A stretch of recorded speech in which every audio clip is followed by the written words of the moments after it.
Is disability broken? That's the question. Is disability broken in Canada? Well, we're going to be talking about that next on PWD Allies podcast. So stay tuned. Grab your coffee, grab your morning cereal. I don't know. I mean, so stay tuned, everyone. Well, I'm going to talk about this next.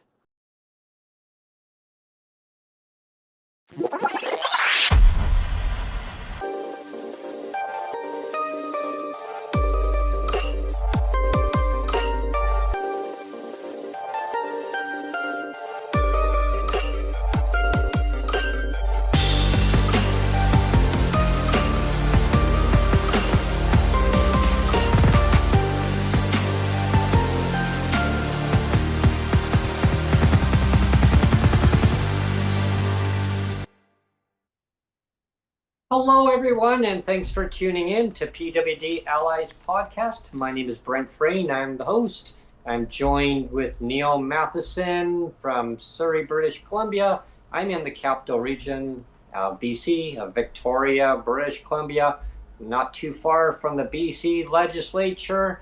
Not a stone throw or anything like that, but I'm not too far. Bus ride away, hop, skip, and a jump. Yeah, it's going to be an active season coming up. Fall session starts today. It's October the 6th already. Halloween's just around the corner. Fall session, I can see all the goblins running around everywhere going, ooh, what can we do here? But anyway, today's show is all going to be about disability. Is disability broken? Well, it's not so much is disability broken, Brent. It's does disability equal broken? Does disability equal broken? And the reason why I came up with this topic is because on the podcast we had before Rob Shaw, and I hope more people watch that episode because I love having him on. Like I wanted to say during the episode, like I wanted to say, like, I'm a total fanboy. I wanted to say I'm a total fanboy of yours, Rob, because I mean, yeah, I just am, and and it was kind of bugs me that again the YouTube algorithm has kind of bit us in the ass, and it's not pumping that one out. So I kind of. It's kind of disappointing, but so I hope more people will share that one because I was really, really happy that he came on and he was game, to do, and he did the outro and everything. It was such a fun episode that, I just hope more people will share that one out. But anyway, getting back to the one before we did the one with Eleanor Sturko and Selena Robinson.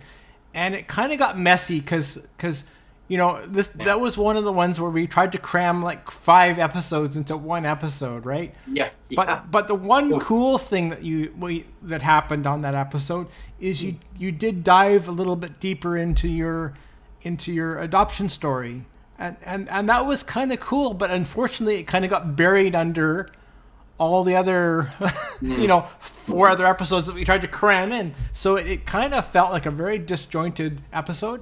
So I kind of wanted to kind of give it another opportunity to do a redo or a mulligan and reboot it and just focus on your adoption story. But before, because I wanted to basically hand over the show to you, but before I do that, I did want to say that there are some parallels here because for like people that know, the people that have followed the podcast a lot know that my first wife had a disability and she was also adopted, and so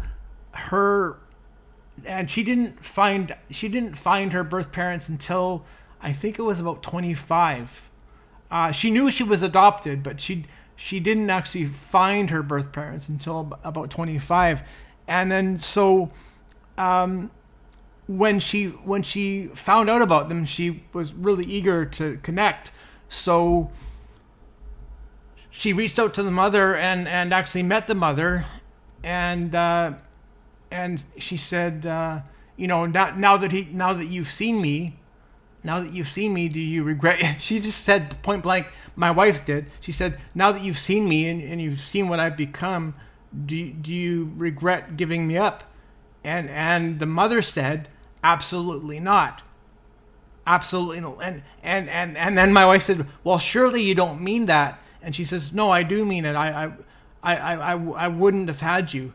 And then my wife said, well, what do you mean by that? She says, if I had known that you were going to be born with a disability, I would have aborted you. I wouldn't even had you. I would have had an abortion.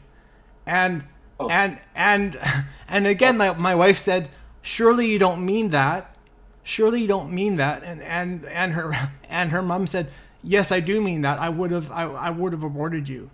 And so it did not go well at all. But I have to contrast that to say that her birth father, and right now, like again, my wife is Jewish, and her father and mother, her birth father and mother were Jewish, and right now her father's living in Israel. He's been living in Israel for about 15 years now, I think. But anyway, when my wife and I first started dating, she said, I'm gonna meet my birth father for the first time. So I actually got to meet her birth father at the same time she did for the first time. So that was really cool. So we were both meeting him for the first time, and he was completely different. Like he actually did express regret that because he said honestly, like I never wanted to give you up.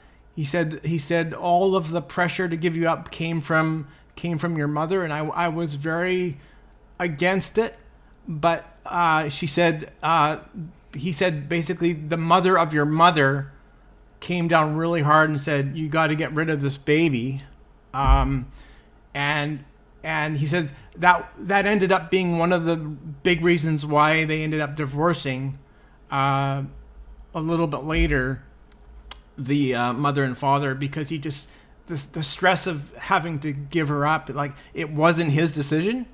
And he did regret it, and so he actually tried to stay in her life, after they connected, and so that was really positive. But it shows you the difference, right? The mother was like, I don't want anything to do with you. And the other thing I was going to say too is like, one of the things that my wife and I would share is like when she would, like when in your late teens and early 20s, you go to nightclubs and you want to go dancing and see if you can pick up a guy or a girl, right?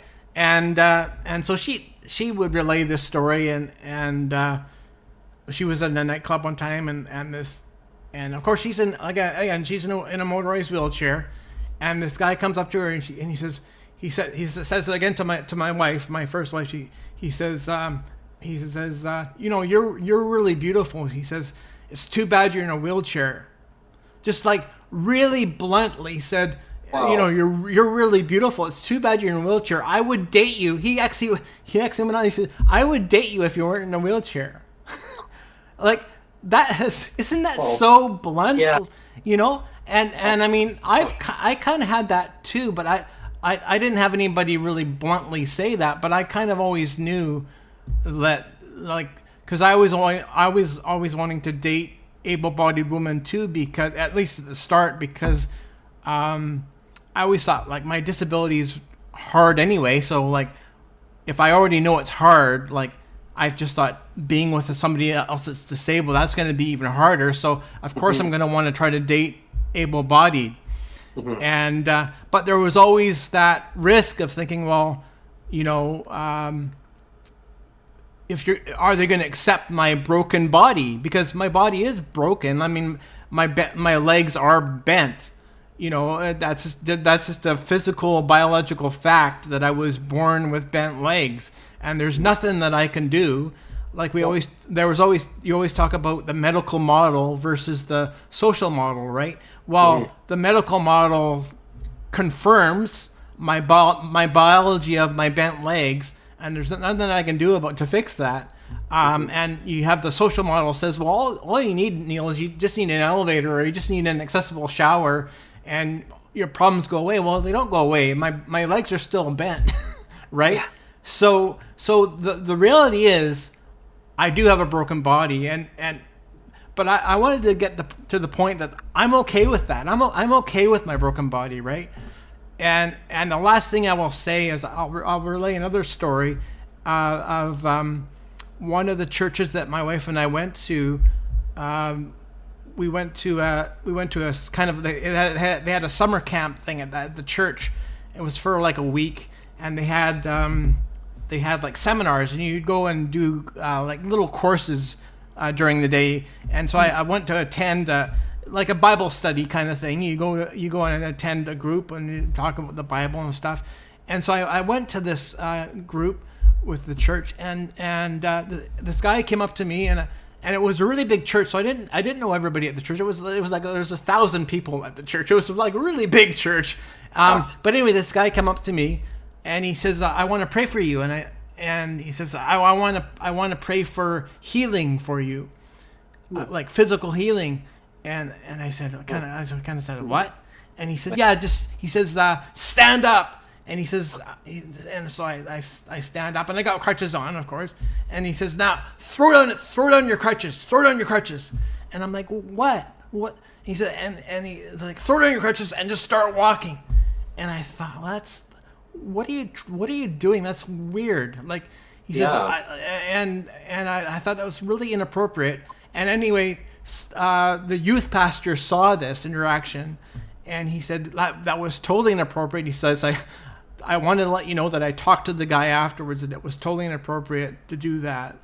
You know, but there is that sometimes with religion, there is that kind of assumption again that if you have a physical fault, that it's a flaw. It means you're broken, and it requires fixing. You know, you need to be fixed. You know, wow. But the thing about God is, like, the only thing that needs to be fixed in a person is your soul. You know, it's your heart, it's your inside, it's your soul. It's not the fact that I have a disabled body. That was God's choice to put me in that body, and I'm okay with it. I'm okay with it, right? Mm-hmm. And yes, if God wanted to, He could heal me on the spot. But I know that God's got His own timing. He's going to decide to heal me when He wants to heal me, right? Mm-hmm. And I don't want to just assume that I can throw on my crutches and start walking and have this spontaneous healing. I think that's really damaging to expect that, and it's also really damaging to not like the body that you're given, because if you don't like the body you're given, you're basically saying that God doesn't know what He's doing. You know, that God Himself made a mistake. You know, I don't want to say, I never want to be in that position where I can say God made a mistake. You know, I don't want to do that. Like, I want to be happy with the body I was given. I want to be happy even with my bent legs. I want to be happy with that. Anyway, so that's my what did I spend? I spent like 10 minutes, but anyways, that's my 10 minutes of explaining my side of the story. And again, there's some parallels there with my wife's experience of having her mom totally not. And again, I want to do one more thing and say, you know, when my wife was born, she was born with arthrogryposis, it's called. And so when she was born, she actually had, her legs were actually over her head. She came out, so I guess she had a cesarean section, because she came out with her legs were, when you have arthrogryposis, it's because you have not enough fluid, amniotic fluid in the womb when the baby's developing. So she was born with her joints fused, and her legs were fused over her head. So she came out with her legs fused over her head. So you can kind of understand why the mother would be freaked out. I mean, I get it, right? So anyway, so when my wife was born, she actually had to have an operation to break her legs and reset them. Like you have to break her legs and then move them down and reset them under her body. You know, so again, you can understand why the mother would be freaked out. But unfortunately, the mother thought that, again, this disability, this disabled daughter that she had, was a punishment from God. That God was somehow punishing her for a sin or something. And again, like, I don't want to ever accuse God of making a mistake or of God punishing or something. Like that's not a healthy thing. Like I think we gotta give God credit for like he knows what he's doing. God doesn't make mistakes, and we all have to be just happy with our bodies. And anyway, that's my 2 cents, and you can kind of take off and run with it, Brent. Yeah, for sure. Well, first of all, before I get started, everybody, I advertise our mug for our show. So this is the PWD Allies mug that was gifted to us from Trisha. So as you can see on the one side of the logo here of the mug, we've got the PWD Allies logo, and on the other side, got the other logo. Those are really cool. Yeah, I've got the wheelchair with the Canadian flag in there. Yeah. Maybe in the future, we're gonna maybe branch out with a little bit more of these. These are a limited time offer. I mean, to us, or limited edition, not limited time offer, but limited edition. These are awesome mugs. They keep your beverage nice and hot in here. Actually, I'm gonna have to reach out to Trisha again and see if we can maybe do a small run for maybe Christmas time or something. We'll talk about it more, but yeah, exactly. You know. And so my story it starts out from when my biological mother met my biological father. It all started where they were out at a party, and I then became to be. Yeah. The birds and the bees, as they say. Yeah, you know, and so that's what I heard is that they were at a party and they got to know each other, and well then I became to be, and when but before I was born, my adopted mother was in hospital. So this is a very interesting story. So that's why I'm starting at the very beginning. So my adopted mother, I found out, when I was just a young teenager, almost a teenager, I found out I was adopted. But so my adopted mother was actually she was in hospital. She was having a hysterectomy at the time. She couldn't have children, so she was in hospital at the time. But she really wanted to have children later in life. So my brother, which I didn't know at the time, my brother was just born, a year and a half. Actually, he's a year and a half older than I am. But his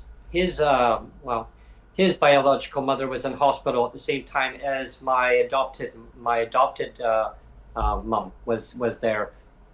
I'm sorry. Wait. I mean, I got that right. So anyway, so she was in the hospital with my I guess my aunt, really. So they were in there and talking, and said, well, I love to have children later on, and she says, oh well, I just I just had my child, and okay. She was in hospital for some other things, I guess, and started talking to my mom and said, well, my sister's going to be having a baby. Oh, yeah. And so well, because my mom had to go back for some observations, and that's why. And then said, well, my sister's pregnant. Oh, and she goes, yeah, because she goes, I think I've talked to you before, and she goes, yeah, because they were in hospital before, and it was ironic that they were both in there at the same time, and so they got talking and said, well, would you like to? I'm going to give it up as a private adoption, and my mom said I would love to, and so then I came along. So basically the two sisters basically gave up their children, their siblings for adoption. I mean, me and my brother. So technically, my brother is my cousin. Oh wow. Technically, but legally legally, he's my brother, but biologically, he's actually my cousin. So that's kind of where that started. So after I was born, all apparently, I of course as an infant, I mean, I don't remember a lot of little things. Only when I was like a little child, little flashbacks of little things I remember. But learning from what my mom told me and what my aunts told me and my grandma, I was so grateful that I got to meet my grandma.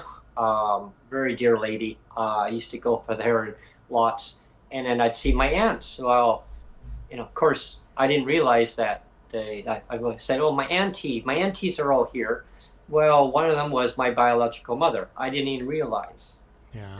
I thought that was my aunts. Well, my grandma would come by, my grandma and grandpa would come by and pick me and my brother up, and actually, and my mom, yeah, it would say. So my mom actually was there, actually at the same time as my biological mother and my true aunt, and some of my aunts and stuff, and we would go It's and a spend. very interesting dynamic already. Yeah. Yeah. So, I mean, I actually got to meet them, but not knowing that she was my biological mother, Yeah. So she really kept a very close eye on me, because she wanted to be part of my life. But she knew that she couldn't be part of my life because she had given me up for adoption, but she wanted that connection. And I thought that was so special that she wanted that, learning that later on in life. And I started asking a few questions. I'm like, I said, my auntie's coming by again. Oh, wow, she was just here last week, wasn't she? She goes, oh yeah, but she loves to come to see you. You're one of her favorites. Oh, okay. Is Grandpa coming by? No, Grandpa can't come by. My mom said, but Grandma's going to be here. Oh, yay! I guess my grandpa was busy at the time. I guess whatever, but they would come by and take me for ice cream or take me for lunch, and I thought this was so cool. Like, time went by, and I would be stumbling, and they would be watching. Oh, Brent, be careful! And I would walk into. I'd be outside, and I'd walk into something, and I didn't even think anything of it, right? But I would just keep falling down and hurting myself here and there. And I was in my bedroom, and I went to go and open the door one day, and I still remember that, and wham, right into the wall. I thought it was two doors there, and I put my hand, and I whacked my hand against the wall, and why won't the door open? And I was starting to freak out and getting very upset and crying. And my mom heard me. She was watching TV, and she'd come out, and she says, well, and my dad was there, still living with my mom in the house at the time. And my dad had opened the door. He says, what are you crying about now? And my mom says, well, don't talk to Brent that way. Like, I mean, obviously there's something going on. I'm not sure. And I guess my adopted dad, he didn't understand. He loved me very much, but I think he didn't really understand everything that was going on with what I was going through. He understood my disabilities because I guess obviously he knew more than I knew. I mean, I was just a child, but I was scared. And so my mom says, well, what happened? And I said, well, I went to open the door and I hit the wall. She said, you hit the wall more than once, Brent. And she knew there was a serious problem. Like, this was ongoing for a long time. So it does take a special kind of parent to be not scared by that kind of thing, right? Yeah. I mean, I can look at my own parents too, and because I mean, cerebral palsy is a pretty significant thing too, and there's a lot of lesser parents that would be freaked out by that too. And I just wanted to interrupt a little bit because we got a really good comment from Canada the Great. I just wanted to call out Canada the Great. We have Inga in chat. It's cool. Good morning, Inga. And then we have this comment from Canada the Great.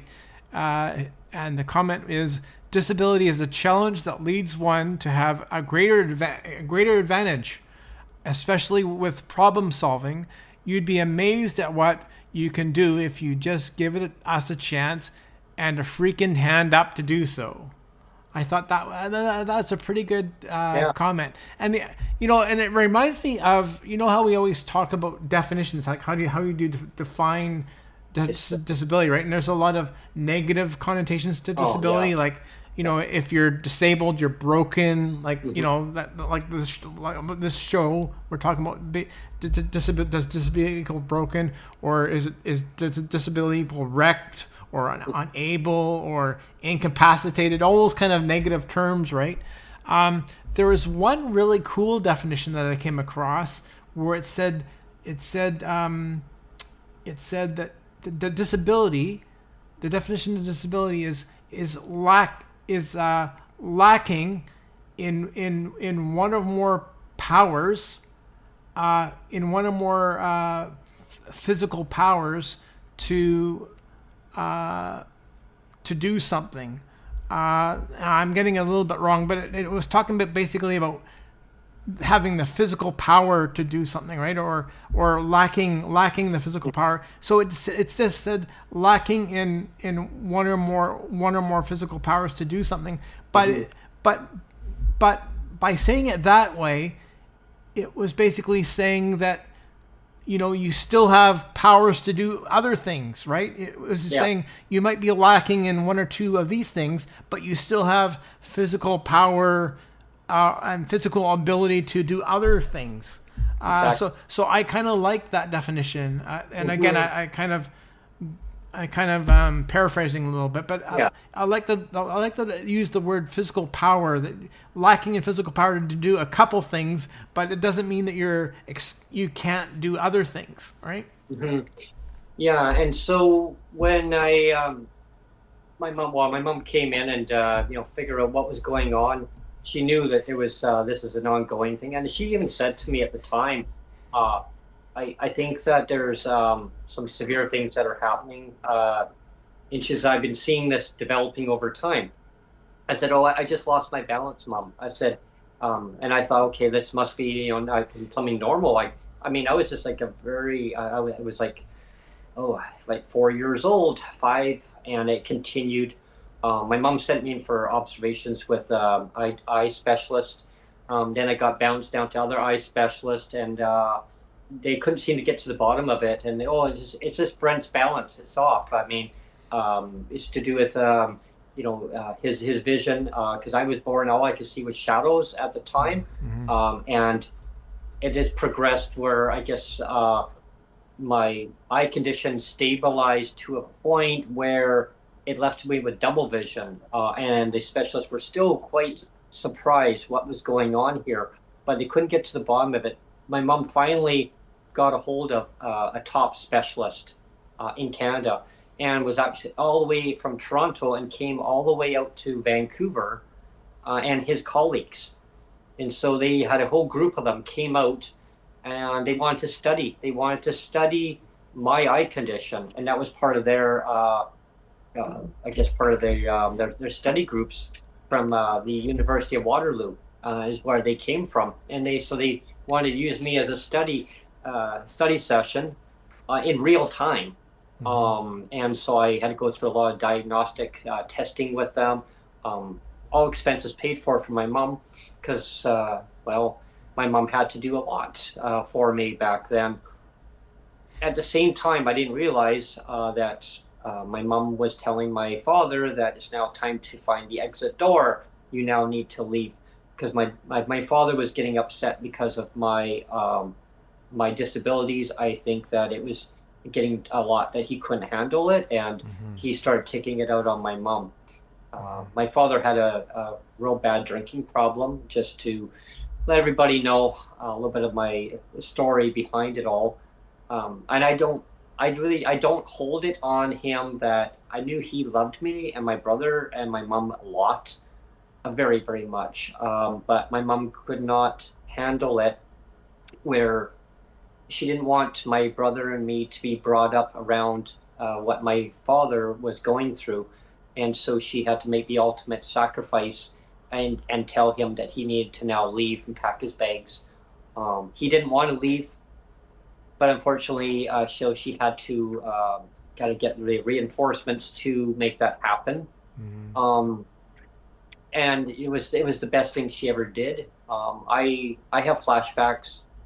I'm okay. Like, I just let everybody know I'm okay. Like, I think back and I do remember these things, and I think as a child you always will remember certain things that happened.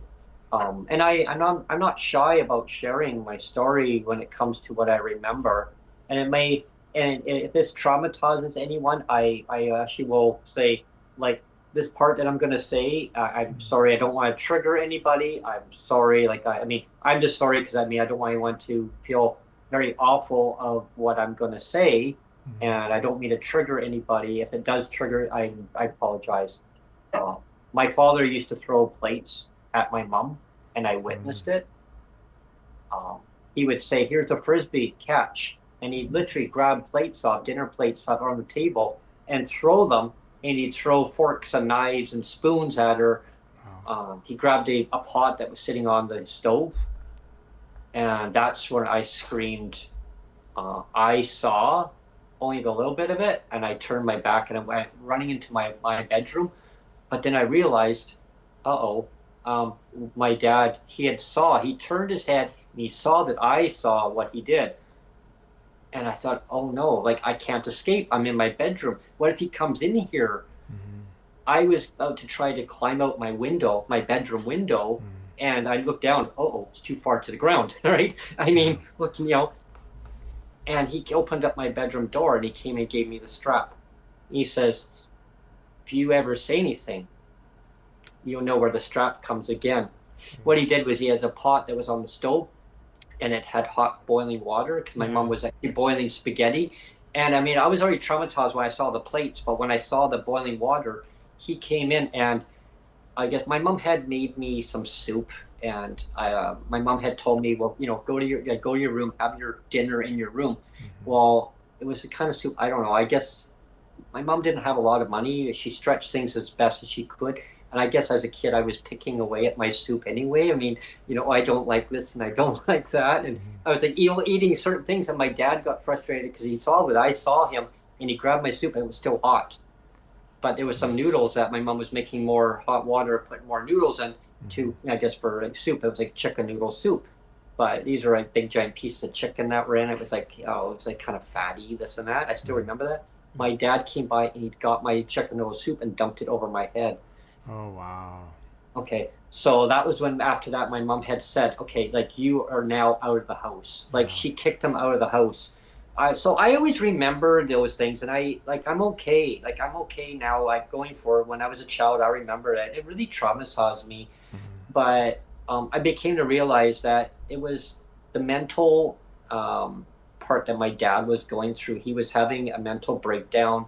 The alcohol would really affected him. Like he'd be like Dr. Jekyll and Mr. Hyde. Like he would be the perfect dad going forward, and that he'd give him a couple of good drinks, some whiskey or a whole bunch of beer, and he just completely turned opposite and like violent, mean, violent. What happened is that my mom had talked to my aunts on the phone, and of course my mother. This is where it gets interesting. My mother had heard about this, because she had. I mean, obviously, like I said at the beginning of the story, she had given me up for adoption. She just wasn't ready. She just wasn't ready for me to be in her life at the time. I mean, they went to a party. I was born, right? Bada bing, right? But again, there's no mistakes, right? There's no mistakes. There was no mistake.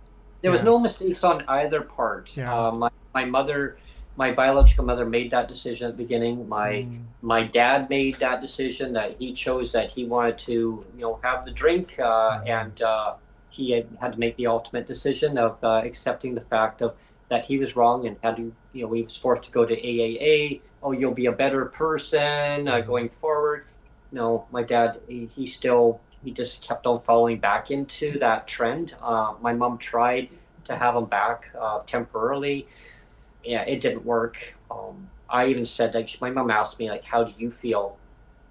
I don't want to witness. I told her what I had witnessed, and I don't want to witness that again. So she went to counseling. She had the social service people came. They got involved. My mom wasn't on social services, anybody. Like she wasn't on AKA welfare or anything to do with government source funding. She was a single mother bringing up two young boys without my father. But my aunt and my grandma and my aunt were all involved in my life still. but my mom was in communication with them. And of course, I didn't realize one day I was, so that was fine going forward. I stayed in contact with my dad. He would come by to visit. Like he couldn't live there, he'd come by to visit. Hi, Brenty. He goes, that a boy, he says, and he would take me out for lunch, and I was fine. Like I was okay. Like when he was in a good state, I was okay. But it was being supervised, right? And that's fine. Then he kind of disappeared. Like he moved back to his hometown. He lived in Winnipeg. So like he moved back to Winnipeg. And so before I even get to that part, because that's further down the line. So I would make phone calls, phone him. I remember one day I had gone to school. My school bus picked me up in my front door. And one of the teachers, my elementary teacher, came to me and said, Brent, the principal and I would like to talk to you. There's something going on at your home, that there's been arrangement where you will be picked up by a family member after school. The school bus won't be picking you up today, and going forward for, I guess the inevitable near future. It could be 3-4 months. I don't know. What? I still remember what? Yeah. So everything's fine. Your mom's fine. It says your mom is fine. Everything's fine. I mean, she will be fine in the long run, but she's going through some transition situations at home. Oh, so you won't be going home. Your friend of your mom has a lot of your belongings, your toys. I had toys and and stuff. I had to go and stay at my I always called her my aunt, but she really wasn't my true aunt. It was just a friend of my mom's, but I called her another aunt because I still had my aunts too, right? And I got to stay at her place, and she would have breakfast, lunch, dinner, make me all my stuff for school, and do all my laundry, and I helped her with my laundry too. Yeah, she taught me a lot about laundry, about being responsible, about folding laundry, and when I was just a kid, taking that responsibility. And I said, well, my mom used to do this all the time. Well, how come my mom can't? Because your mom's going through a battle right now to do with child custody. What? And my aunt explained, my mom's friend explained that to me. Because she got permission from my mom to mention that to me, because I was asking questions. She says, Brent, you're very inquisitive. You keep asking a lot of questions. I'm not familiar with this surrounding. That's why. You'll understand as you get older, and I will explain, or your mom will explain to you. What it was is that my biological mother was trying, as I said a few minutes ago, my adopted father was told to find the exit door, and he was escorted out. I still remember that. Yeah, the RCMP escorted him out, and I saw that. But I was thankful that I didn't have to go through that growing up. Yeah, I don't know what would have happened. Probably wouldn't have been a good situation. But fast forward through that point of time was, I found out that my biological mother, was trying to get custody of me. She was taking my mom to court because she wanted to get custody of me again back into her life. So she was putting my mom, my biological, my adopted mother, through court proceedings because I was in a vulnerable state. The family was in a vulnerable state, apparently, that a single mother bringing up 2 children, and figured that maybe that there could be a little bit of vulnerability there, that, maybe I wasn't getting enough nutritional food, maybe, stuff wasn't getting done. My mom was amazing. She did everything. She was like the mom super dad. You know what I mean? Like she took on my dad's role of being the dad and the mother at the same time, and I totally respected her for that. And that's what you got to do. That's what you got to do as a single parent. Yeah. Like I mean, I had Jake as a single parent for 5 years after my first wife passed away, and you absolutely do. You have to take on the 2 roles. Like I did feel for the longest time that I was taking on the dad role and I was taking on the mom role. Yeah, in the absence of my first wife being passed away. Yeah, and so when I had heard about this, I was really upset. Like I was like, why? Like this, I don't understand. Like she's wanted to try to get custody of me, and they're like, what did I do wrong? And I said, what did I do wrong? They're like, no, no, no, you didn't do anything wrong. And then I talked to my mom. I was able to then go back to back home. I was so excited. My friends in my neighborhood were all happy. Brent, where have you been? And I said, well, I had to stay at a friend's place, at my mom's friend. Oh, everything okay? And I said, I think so. My mom says everything's going to be okay. But when I came in, when my mom's friend dropped us off and we had lunch, and actually it was my mom's friend actually took us out for lunch. But when we came back, there was a lady parked in our driveway, and my mom's friend says, "Oh, are you expecting company?"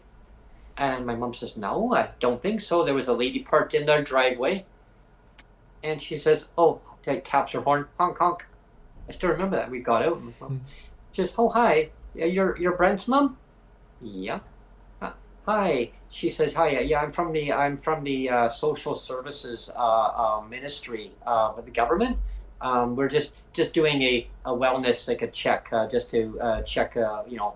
And anyway, they were basically checking on my mom, and they started asking talked to my mom, and they started asking me questions. Yeah. They asked me, "Are you getting? So how is school?" Right? I still remember that too. How is school? I go, "Great. I'm learning lots. Are you learning lots?" Yep. I said, "But I can't see." I said, "I have to sit really close to the front of the class because I can't see the chalkboard, all the numbers properly, and the wording, all the words are too tiny." Mm-hmm. Oh, okay, good. Okay, well, that's good. I mean, as long as they're trying to accommodate you. I understand that you've had some health issues with your vision. I said, "Yeah, yeah, but that's me." Okay, and but you got your lunch. Your mom gives you lunch and stuff. And I go, "Yep, oh yeah." I said, "Yeah, I get my drink box and my sandwich. I get a little snack and a piece of fruit. Yeah, I'm good." Okay, and it's all nutritional. What kind of sandwiches? Like, start asking what kind of food. You know what I said? My response was, everybody. I go, nutritional food. Okay, but what is nutritional to you? I go, healthy, because that's what they teach us in the school, healthy. Mm-hmm. Okay, but when healthy, some people may interpret healthy in a different way. What kind of food? So, and why? I said, who are you? Why are you asking me all these questions? Uh, well, I'm actually just from the government, and I just want to make sure that you're getting the healthy food. Oh, does my mom know that you're from the government?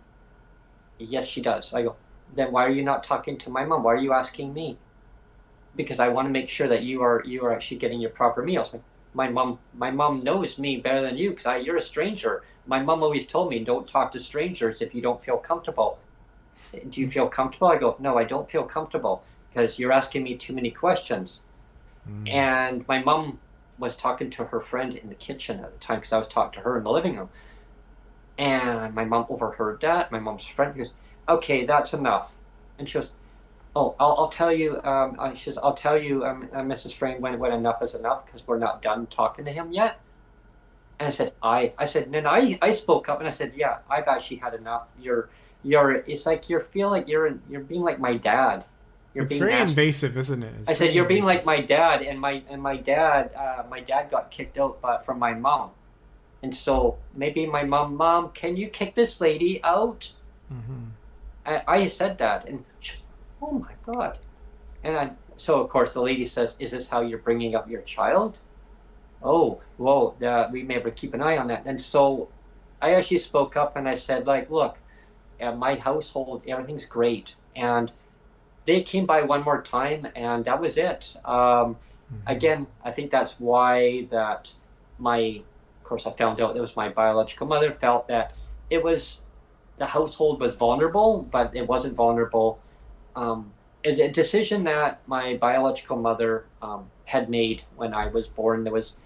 She wasn't ready to have me, but she was ready to have me after I had an operation. Because right after that, after I kept walking the walls, getting back to the specialist, my mom had got a phone call from top specialist, said, "Okay, they actually have a top specialist in Canada that wants to do an observation and possibly an operation on Brent. And I was scared. I heard that. And I went into Vancouver. I still remember the building. Yeah, it was right on Broadway there, Neil. It was that big, giant, tall one. That big, giant, tall building that's there.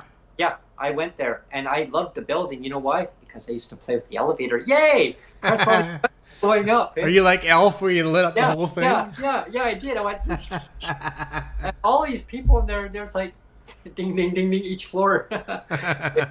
I did that actually at my dad when I went to go and visit him in Winnipeg before too, because his mother was living out there. So yeah, and I did the same thing with the elevator. Yeah, but anyway, so I went and saw the top specialist, and he actually got me to follow his finger on a piece of paper, and I was following like it was supposed to be straight across. I was going like this, and he says, "Okay, so." How your eyes are moving now, I want you to follow. And I was kind of going like it was my finger, and I guess they recorded it, and it was how my finger was going like this, like up and down, not like side to side, like how you get, like say, as some people would have stigmatism. I'm going to kind of describe that. Mine is not stigmatism. Like I do have the stigmatism, but it's because of my eye condition. It's actually more to it than stigmatism. My eyes were going, apparently it was going like this, up and down and side to side. And so they were going, whoa, okay. So they had to observe it and then send me in for an operation. All I remember, I don't remember the operation, obviously. I remember when I woke up at home. Well, when I left, I wasn't at home. I was in hospital. When I woke up, I was actually at home. My mom had me laying on the couch, not in my bed, but had me laying on the couch. I woke up and there was like a little bucket beside me, just in case, you know. Yeah. And the first thing was, bleh. I was sick right away. And I don't know. I guess it was a reaction somehow to the operation or whatever. But I woke up and I looked, and I looked around. Nobody was there. I guess my mom was actually doing laundry. She must have been outside. My brother was obviously in school. Nobody was there. And my mom's dog was close by here. Walked up, looked, and I pet the dog. And I was like, oh, I see the dog. I'm thinking, I don't see double vision. Like, I'm looking around. Oh, and I was like I was shocked because I didn't know. I mean, what I knew was double vision, right? Every so often. And I mean, I remember that apparently all I saw was shadows when I was born, but I guess as I was growing up as a little child, I mean, I wasn't having like shadows. I mean, I could actually see, but a lot of the time was double vision, or I wasn't able to focus and concentrate looking forward properly. Like it was just, and people would look at me thinking, okay, he's cross-eyed, or his eyes are bouncing up and down. No, and one of our kids in the school used to give me a hard time on that, and he said, your eyes are screwed up. You may want to get your parents to get you checked. I always remember the one child, he got scolded by the teacher so bad. But yeah, and he was removed apparently. But anyway, my mom came in. She goes, well, you're awake. I'm like, what where? I said, I'm at home. She says, yeah. I go, well, and then I realized, yeah, I'm at home. I said, because the dog was there. I said, how did I get home? You don't remember anything, do you? I said, no. Yeah, you were quite sick, Brent. You were quite sick in the hospital. You were in hospital for a good while, actually. And said, oh, okay. And so I guess that part of it was that they must have kept me in a different mode, whatever it was. And but you know, for basically Children's Hospital in Vancouver is basically where I was. They had me in a ward. That's a good hospital, by the way. Yeah, and I remember them coming by, little clowns. They had little clown outfits and stuff, and they'd come by, and I do remember that, and little bits back. But yeah, she said you were quite sick for a while, but they said you're going to be fully recovered from, like, not your eye condition, but you fully will recover from not being able to see double vision. That was the one success that came out of the operation, was that my eye condition is it's from birth. It was passed on down the line, through genes. They don't know where it got passed down. It skips a generation, and it skips through. So is basically it's like it'll be passed down through their boy or a girl. They don't know. It'll get passed down through genes. So you can luck out. You say, hey, it's a boy's going to get, no, girl's going to get passed down. They don't know. Yeah, same with my cerebral palsy. It could have been passed on to my sister instead of me. So yeah, exactly. And just luck of the draw. Yeah, that's what they said, and that was part of the study on it. And it was a chance that my mom was willing to take for me. And they asked my aunt, said, I mean, whatever makes it better for Brent for operation. And my mom had to make that ultimate decision of saying, yeah, like this, do it. And they said it's a 50-50 chance. It's either going to leave him the same with, double vision and his eyes bouncing around everywhere, or it could maybe not make it a lot worse, but it could maybe cause a few other issues to kind of go along with it. Like, so it'll be the same as it was, or it may maybe degrade a little tiny bit, but would stabilize at that degrade, if that makes any sense to everybody. Yeah. So my mom says, well, whatever, to try to make his life as comfortable as possible. So they said, okay. And so I say kudos up to the people who did that operation. The top specialist in Canada came out. It cost my mom some good money, apparently. She had to take out a loan to make it happen. There's a lot of things that aren't covered when you have a disability. And my parents did the same thing.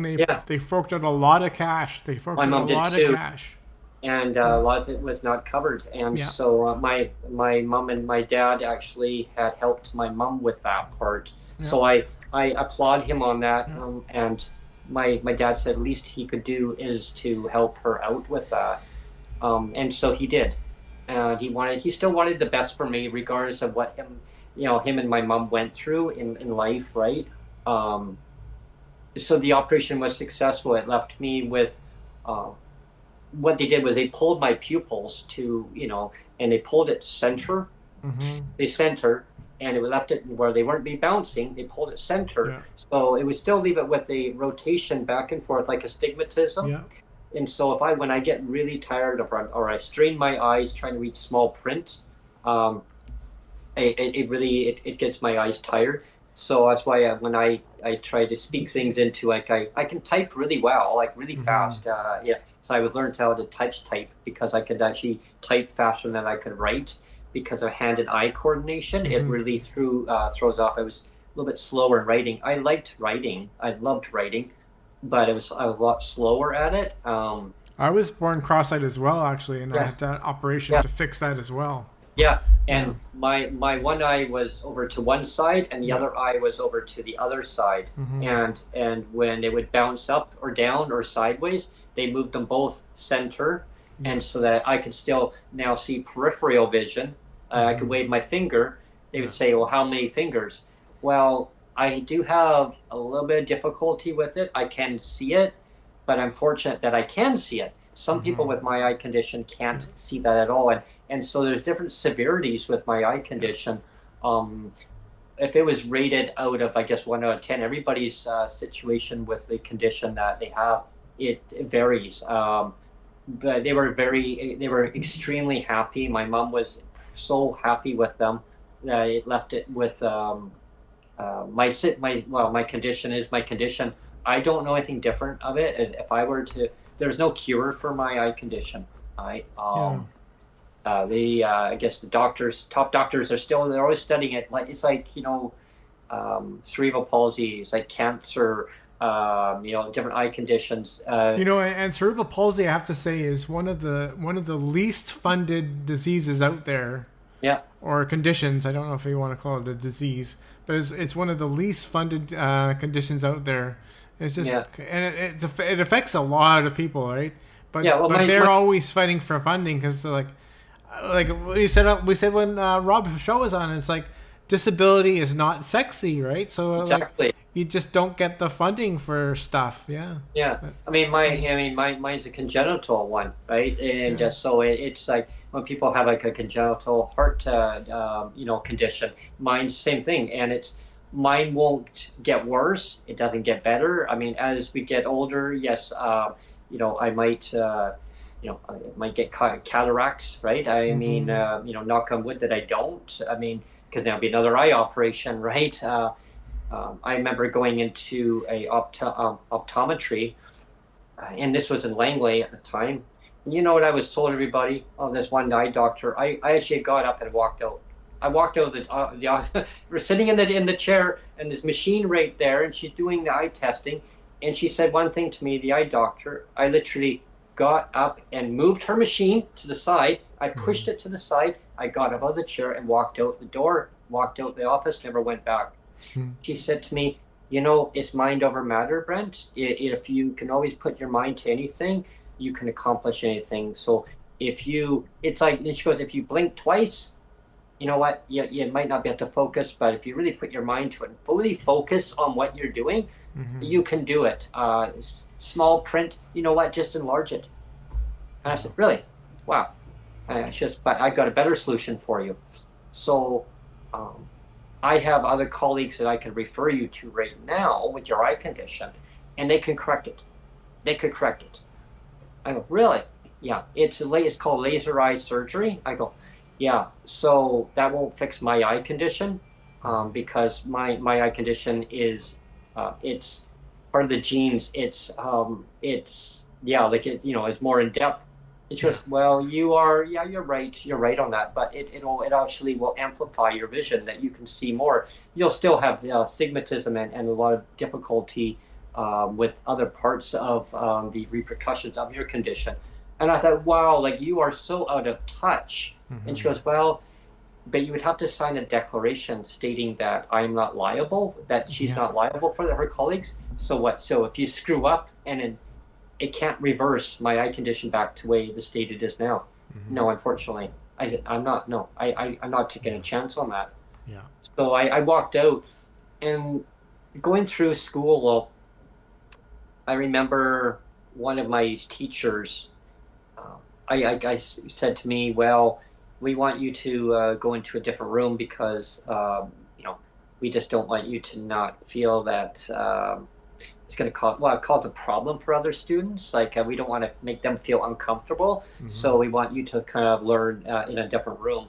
And I said, well, that's not right. Segregation. Yeah. And it was isolation, right? And I said, no, I want to feel belonged with all my classmates. And a lot of my classes, I was actually in with them.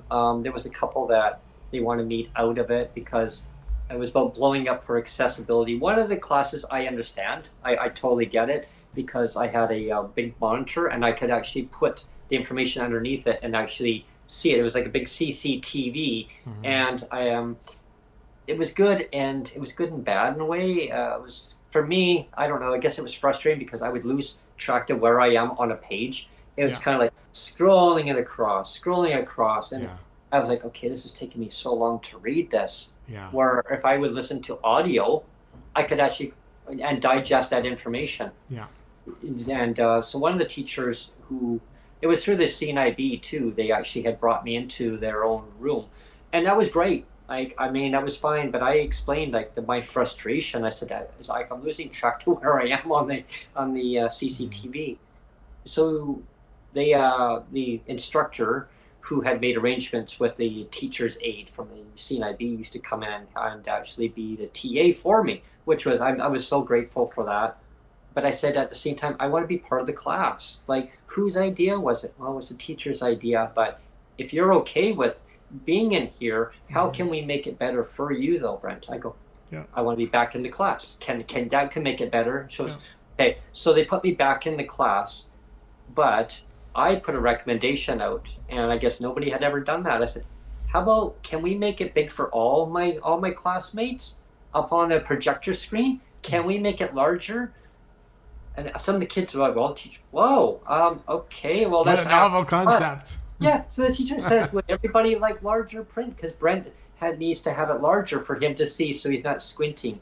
Because I had to sit kind of, well, I used to sit right in the front of the class. I said, I want to sit further in the back of the class or somewhere in the middle. Well, there was kids in the back of the class, they had trouble reading it themselves. So they said, yeah, okay. So I actually got that passed. And so I was so proud that I was actually able to make it more accessible for the whole classroom rather than just me, because I wanted me to be included with them. Yeah. And so I made that change happen, and a lot of the classes started echoing, and they started doing the same thing for other classes for students. So because I ran under the student council. I just got in under it. Somebody tried ripping down signs, right?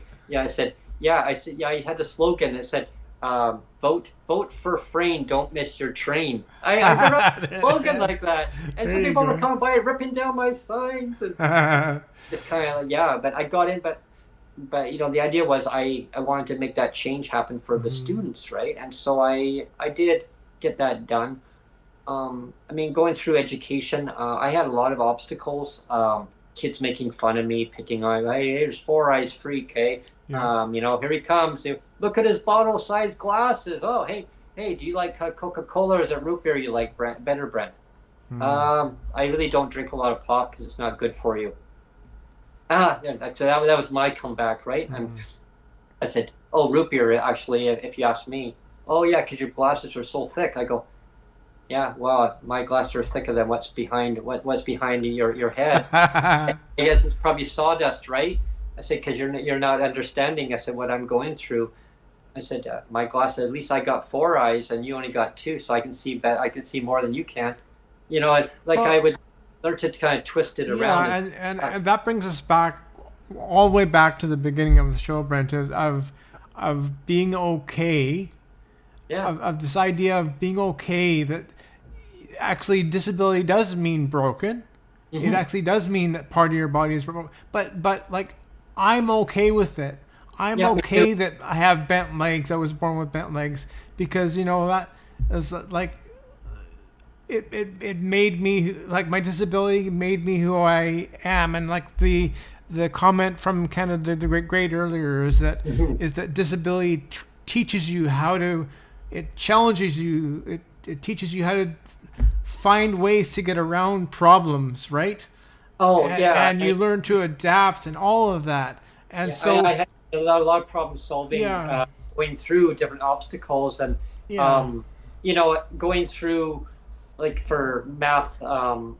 Math was not like the I guess they call it. There's fractions and there's decibels and then division. Algebra was really not one of my things. I had a great difficulty with algebra. I don't know. I could not seem to grasp algebra like 100%. And so I would either be told, well, you're going to have to do some changes on it if you're not understanding it 100%, because you're going to fail it, Brent. And you need to have algebra, or you need to have math, of any degree of math, to be successful, to get through the education system. That is part of the criteria, or accounting, or maybe a different division of math. So I went into accounting. I said, okay, well, talked to the counselor, counseling department.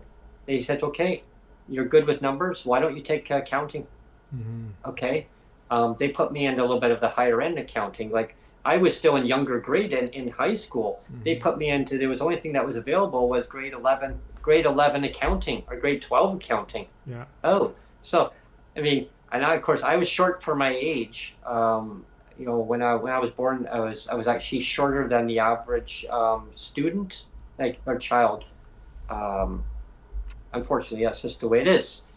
So it was actually funny, because I was actually in an accounting class, and I was actually only in grade 9 at the time, but I was actually in, one of my classes was accounting 11, and the other one was accounting 12.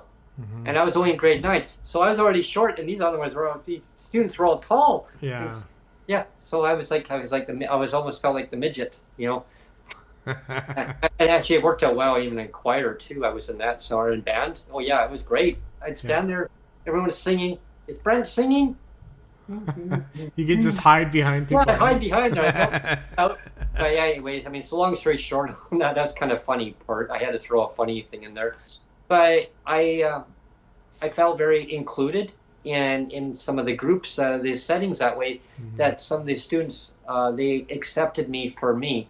Mm-hmm. At first, they didn't, but I stood up for myself. I One of my teachers had taught me, said, stand up for what you believe in. Stand up for yourself. Mm-hmm. Counselor even said the same thing. If there's a problem, let me know. I'll come down and I'll kick some ass, he said. I still remember that. And I was just a kid in school. I'll come down and kick some ass, he says. Yeah. My mom even taught me that too. Yeah. Stand up for yourself. And you really have to when you have a Yeah. disability. Like it's basically the school of hard knocks, isn't it? Like you'd have to develop a really thick skin. You have to develop this real, I don't know, just that street mentality of like, that survival mentality of like, I can do this, and yeah, you really have to learn how to fend for yourself. Oh, absolutely. And growing up with around my mom and hard times. There was a lot of hard times. I mean, I'm not going to kid everybody. There was a lot of economic hard times growing up. My mom would be watching TV and watching her own shows and stuff, and her soap operas and news hours and talk shows and whatever else. As the world turns. Yeah. She'd have that on too, or she'd have her radio on in the kitchen, right? And she'd be making dinner, and I'd be helping her wash dishes, this and that, and we'd be just chit chatting. Oh, my show's on now, and so I'd be doing some homework, and my mom would do her best to try to understand the homework that I'm doing, because my mom didn't go all the way through school, so she had to kind of self-teach herself. Yeah. And my mom had to leave school when she was in grade seven. She was living vicariously through you then. Yeah, my mom had to leave school when she was in grade 7. She was in England, in the UK, outside of there. But when the war broke out, like it was not a good thing, right? But she had to go there and do the best she could to help her mom out at the time. And I mean, talk about a parallel. I mean, going forward, hard times. I mean, and she remembered what she had gone through when she was just a little, when she was just a youngster, and a young adult, right? And yeah, so she basically kind of carried that forward and basically taught me about trying to be as responsible as you could. And she did a lot of baking though. Oh, I loved her baking. Everybody in our neighborhood, and I mean, they loved it. Even the kids in school, my mom would make cupcakes. Oh yeah, she would make raisin cupcakes. I loved those. And she'd put a little bit of like some walnuts and raisins in there, and some pecans the odd time. And she'd make them, and because we had a bake sale, she would make all these, and she made like 12 batches of these things. And I would take a batch with me to school, and I'd hand them out to each of my school pals, and one for the teacher too. And she says, "Wow, oh, your mom made these." She said, "I love them." Oh, she said, "I need to get that recipe, right?" So my mom said, "Well, okay, well," and so my mom really did a lot around around her community, and like helped her neighbors out, and they would help her out too during hard times. So it was kind of give and take. There was times where I would go over to my neighbor's place, or across our road, and they were almost like my mom and my dad, almost like it was like they just took me in. My mom, she'd be working a lot of different.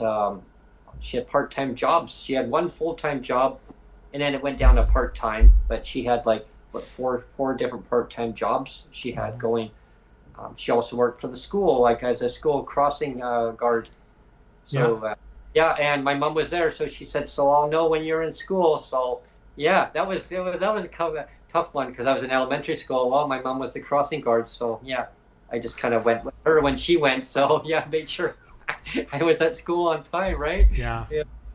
But it was fun times where you look back at these different events, and I guess it's more about teaching people that it's okay to be who you are. It's okay to accept like just your disability is of who you are, and don't let other people judge you, because that's how my mom taught me. Is oh, and it's almost 11:11. We've got one more minute Yeah, here. just be Yeah, okay with the brokenness, you know? yeah, it's okay to have your brokenness, and for who you are, accept you for you. Hmm. And my mom taught me that. Oh, and it is 11:11, so There the you podcast go. is going to be done in just a few moments, So we can everybody. punch out now, Brent. Yeah, but what I just did, my closing comments on it is, it's okay to accept um, your peers around you, as long as they understand who you are and Hmm. accept you for who you are. And my mom taught me that that you're going to find in life that people are not always going to be on the same page as you. And she says, and that's okay. Hmm. She said, that's okay, because if they're not on the same page, then they don't understand you. And then you need to move on with life, Brent, and you need to just carry on with how I taught you. Um, because she said, not everybody's always going to agree. And if they can't accept you for who you are, Yeah. that's not on you, it's on them, Yeah. right? And my mom had a lot of different friends over time in her life. Unfortunately, some moved on, some moved on, some stayed in her life. There was three of her friends that she had. One was really close, I called her my aunt. And another dear lady, she was so sad when my mom passed. um, she gave me the biggest bear hug. I tell you, I didn't think she could give a bear hug, and I thought, wow, ouch, like, And she says, I'm always going to miss her, but she's always carry on her legacy, Brent. Always Hmm. remember that. Don't change you for you. Yeah. And I said to her, okay, and so, like, you can't change you for you. Like, you are just who you are. Don't try to pretend that, or do be something that you're not. Like, don't, if it's like, when I always refer to government when we're on the podcast Yeah. here. The government says, oh well, the job, Yeah. right? Well, yeah, I mean, my mom taught me, and even some of my education instructors in college taught me. Yeah. They You are you. You can't change you. You can't also, you're healed. You're Yeah, naturally exactly. healed. And And yeah, that's again where I have a problem with the social model, because yes, no yeah, amount of social model, no amount of elevators and accessible this and accessible that will change the biological fact and physical truth that my legs actually are broken, hmm, and I have to be okay with that, and government has to be okay with that, and everybody else has to be okay with it, and I'm just telling you, I'm okay with that. yeah, And like I started off the show saying, that God doesn't make mistakes. I'm a firm believer in that. I don't want to ever think that God's made a mistake. hmm, I don't want to go there, right? And so yeah, you just got to be happy with the body you were given, whether it's broken or not. You just got to be. This is my body. I'm gonna live in it and be happy. yeah. I mean, Yeah. there was like a lot of times where my mom's hands were, like, so sorry. She'd be using a wringer washer outside because our washer and dryer broke down, and she had to go and get them fixed. And she didn't. I mean, single mother bringing up two young boys. You can imagine the laundry that we're going through, and then they broke down. My mom's rent was kept low, but in exchange, like, something broke down, she had to go and fix it. Hmm. She was only paying $475, everybody, for a whole house. Wow. For a whole house. But if something broke, she had to fix it. Right. Right? Yeah. So, and then, when basically, that's going to parachute to a different podcast, so I'm not going to go there on that about rates. But I guess my point is that, she did the best she could, economically. It was really hard times, but she still provided nutritional meals the best Hmm. way she could. Yeah. There was times where, yeah, as a kid, I'd be picky. I don't want to eat this and don't want to eat that. Well, my mom says, well, that's what's on the plate. If you don't want it, then that's not on me. I'm sorry. Like, and so there was times where I'd get some cracker and cheese and put some peanut butter and plate and go to my room. There you go. Yeah, well, there you go. That was my dinner, right? But it didn't happen too much. My mom knew that, but she did the best she could. And I always remembered the great times that what I went through.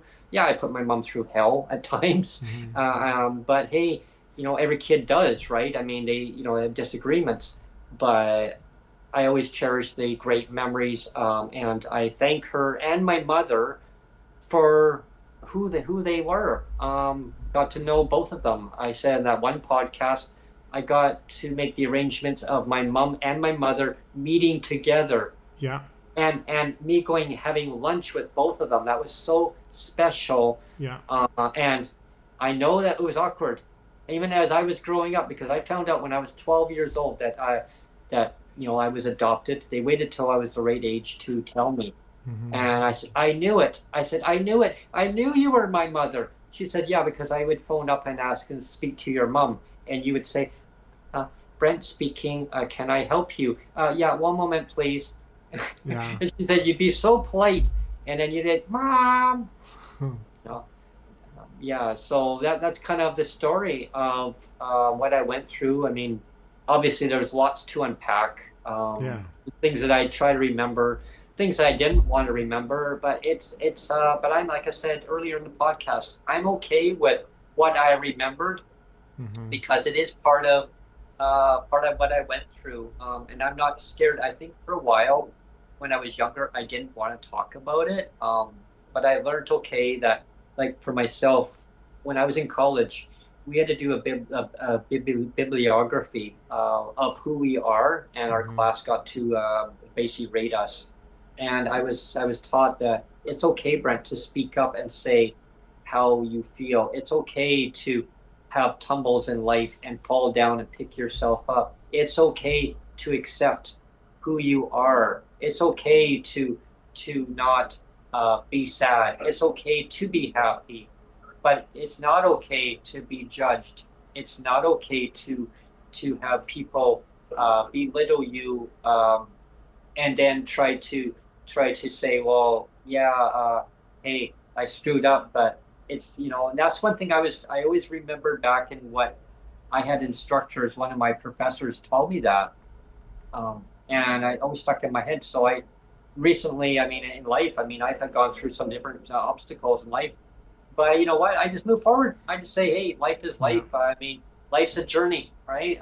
It's like people want to be along the pathway. They're with me. If they don't, then, and that's why I hope that people, they keep tuning in. Like I guess my point is, I'm glad that people are tuning into the podcast. Yeah. Because your lived experience stories, it really helps to echo things moving forward. I know that there's a lot of people are discouraged right now, like federally, provincially, like the mishaps with what's going on in the federal government, provincial governments not communicating back and forth and about our rates. It affects your well-being and your mental and physical health. I just want things to be a lot back to standard level of where they should be at. I really hope everybody really enjoyed my story. And again, this is kind of a reboot because we did try.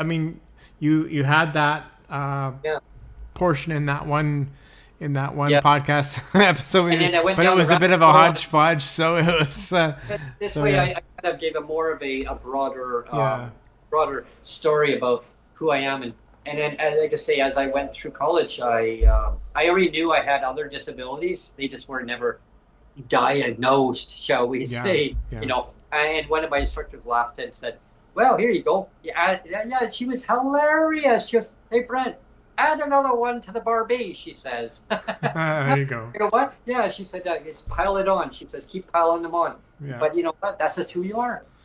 Yeah. So, anyway, thank you. Out, Brent. Yeah. Have a great day, everyone, and enjoy your day. Cheers. Take care. Yeah.